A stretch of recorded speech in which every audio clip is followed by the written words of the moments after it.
வணக்கம். ஆன்மீக அன்பு நெஞ்சங்களுக்கு உங்கள் ஜோதிடர் சங்கர சுப்பிரமணிய ஐயர், விழுப்புரத்திலிருந்து. இப்பொழுது நாம் பார்க்க போவது கார்த்திகை மாதத்தின் ராசி பலன் பற்றி பார்க்க போகிறோம். அதற்கு முன்பாக இந்த கார்த்திகை மாதம் நமக்கு எப்படி உருவானது, இந்த மாதத்தின் விசேஷங்கள் என்னென்ன அப்படின்றத ஒரு கிளான்ஸ் பார்த்துருவோம். கார்த்திகை மாதம் அப்படின்றது காந்தல் பூக்கள் இந்த மாதத்தில் அதிகம் பூக்கக்கூடிய ஒரு மாதமாக இந்த கார்த்திகை மாதம் விளங்கும். இந்த காந்தல் பூக்கள் அப்படின்றது சிவபெருமானுக்கும் முருகருக்கும் மிகவும் உகந்தமான ஒரு பூவாக இருக்கும். இந்த மாதத்தில் அந்த காந்தல் பூக்களை வாங்கி நம்ம சிவபெருமானுக்கும் முருகருக்கும் நம்ம பூஜித்து வரும்போது நம்மளுடைய சகல தோஷங்களும் விலகி சகல செல்வங்களும் அடையும் ஒரு வாய்ப்பாக இந்த மாதத்தில் அமையும்.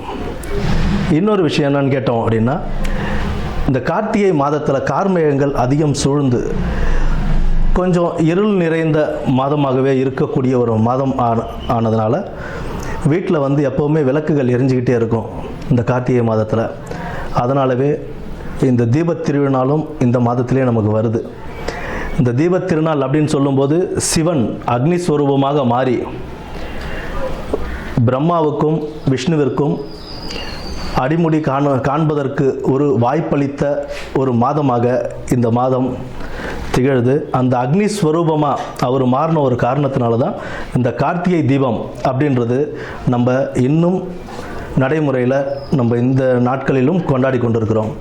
திருவண்ணாமலையில் இது ஒரு பெரிய ஒரு நிகழ்ச்சியாகவே எப்போவுமே நடந்துக்கிட்டு இருக்கு. இப்போவும் பல லட்சக்கணக்கான மக்கள் கூடி வழிபடுகின்ற ஒரு நாளாக இந்த கார்த்திகை தீபத் திருநாள் இங்கே அமைந்திருக்கு. கார்த்திகை தீபம் அப்படின்னு சொல்லும்போது தீபங்கள் மாலை 6 மணிக்கு மேலே விளக்கேற்ற வேண்டும் அப்படின்றது தான் ஐதீகம். கரெக்டாக முதல்லலாம் பார்த்தோம்னா ஒரு 5:50 6 மணிக்குள்ளே கார்த்திகை மாதத்தில் திருவண்ணாமலையில் தீபம் ஏற்றிடுவாங்க மலையில்.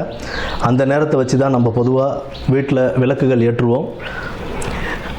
எத்தனை விளக்கு சார் ஏற்றலாம் அப்படின்னு பார்த்தோம் அப்படின்னா, வாசலில் எப்பொழுதும் அகண்ட விளக்குன்னு சொல்லுவோம். கொஞ்சம் அகல் விளக்கே கொஞ்சம் பெரிய சைஸாக இருக்கும். அந்த அகண்ட விளக்கில் ஒரு விளக்கு ஏற்றி வைத்து அதை சுற்றி ஒரு 8 சிறிய அகல் விளக்குகளில் தீபம் ஏற்றணும். இப்போ நிறையா பேர் பார்த்தோம் அப்படின்னா குத்து விளக்கு கொண்டு வந்து ரோட்டில் வச்சு ஏற்றிட்டு இருக்காங்க. குத்து விளக்கு பொறுத்த வரைக்கும் பூஜைகளுக்காக நம்மளுடைய வீட்டு அறையில் ஏற்றுறதுன்றது வேறு, எப்போவுமே சாமி படத்துக்கிட்ட ஏற்றி வைக்கிறதுன்றது வேறு. ஏதாவது ஹோமங்கள் பண்ணுறோம் அப்படின்னா வீட்டில் ஹாலில் வச்சு ஹோமம் பண்ணும்போது அந்த ஹோமத்துக்காக குத்து விளக்கு ஏற்றி வைப்பாங்க. அதை கொண்டு வந்து நடுரோட்டில் வச்சு விளக்கு ஏற்றக்கூடாது. வாசலில் ஏற்ற வேண்டிய விளக்கு அப்படின்னா அகண்ட விளக்கும் அதை சுற்றி அகல் விளக்கும் ஒரு 9 விளக்குகள், வாசப்படியில் 2 விளக்கு, அதே மாதிரி சமையல் கட்டு மாடிப்படி அங்கெல்லாம் ஒரு 2 விளக்கு. பொதுவாக 11 தீபம் அப்படி இல்லைன்னா 21 தீபங்கள் அந்த மாதிரி ஏற்றுறது ரொம்ப சிறப்பு தரும். பரணி தீபமும் கார்த்திகை தீபத்துக்கு முதல் நாள் பரணி தீபம் ஏற்றப்பட்டு பின்பு மறுநாள் கார்த்திகை தீபம் ஏற்றப்படும். இது ஒரு பக்கம் முடிய, பார்வதி தேவிக்கு சிவபெருமான் தனது இடது பக்கமாக ஒரு பாகம் தேவிக்கு என்று அருளிய மாதமாகவும் இந்த மாதம்தான் விளங்குது. அர்த்தநாரீஸ்வரராக காட்சியளித்த மாதமும் இந்த கார்த்திகை மாதம்தான்.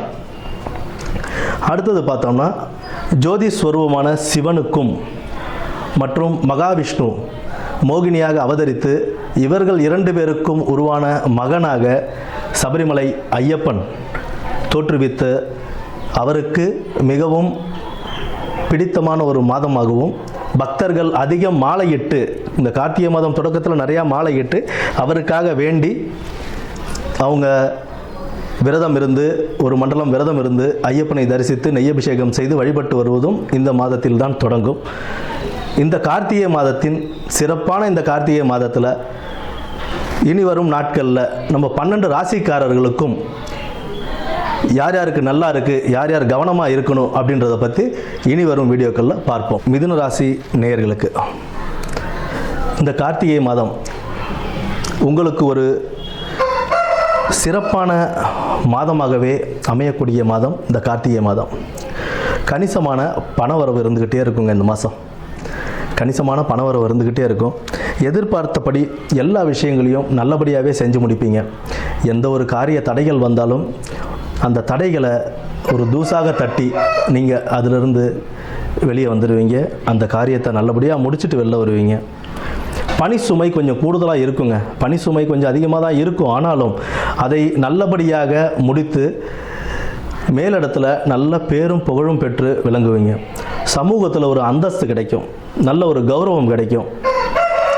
உங்களை பார்த்து ஏளனமாக பேசினவங்க கூட உங்களை பார்த்து வியக்கும் ஒரு நிலைக்கு நீங்கள் நல்லபடியாக உயர்ந்து வரக்கூடிய ஒரு மாதமாக இந்த மாதம் உங்களுக்கு அமையுங்க.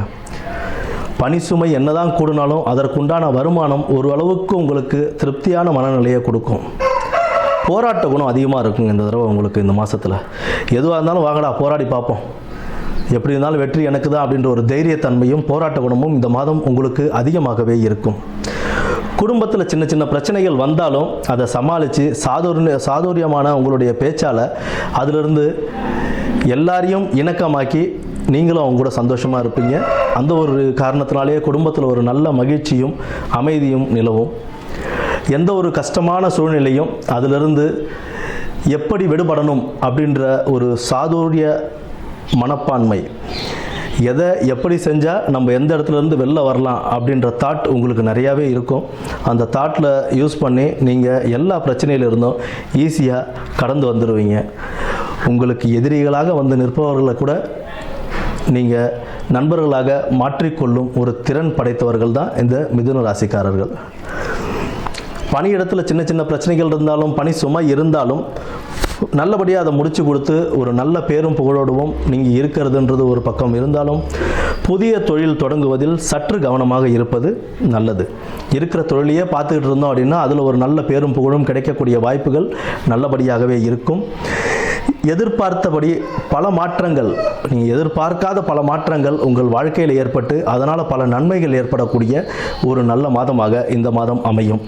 உங்களுடைய நண்பர்கள் உறவினர்கள் உங்களுக்கு உறுதுணையாக இருப்பாங்க. உறவினர்களுடன் ஒரு சில விஷயங்களில் கருத்து வேறுபாடுகள் இருந்தாலும் உங்களுக்கு கஷ்டம் வரும்போது நீங்கள் துவண்டு போகும் ஒரு நிலையில் இருக்கும்போது கூட உங்களுக்கு கை கொடுத்து உதவக்கூடிய ஒரு நல்ல மாதமாக இந்த மாதம் இருக்கும். உங்களுக்கு உறுதுணையாகவே இருப்பாங்க. எப்பவும் போல உங்கள் நண்பர்கள் உங்களுக்கு எப்பவும் உறுதுணையாகவே இருப்பாங்க. உங்களுடைய நட்பு வட்டாரங்கள் சிறிய வட்டாரங்களாக இருந்தாலும் அவர்களை கட்டி காத்து பேணி கொண்டு செல்வது நீங்களாகவும் இருப்பீங்க. உங்களுக்கும் அவர்கள் ஒரு பக்க பலமாகவே இருந்து கொண்டிருப்பார்கள்.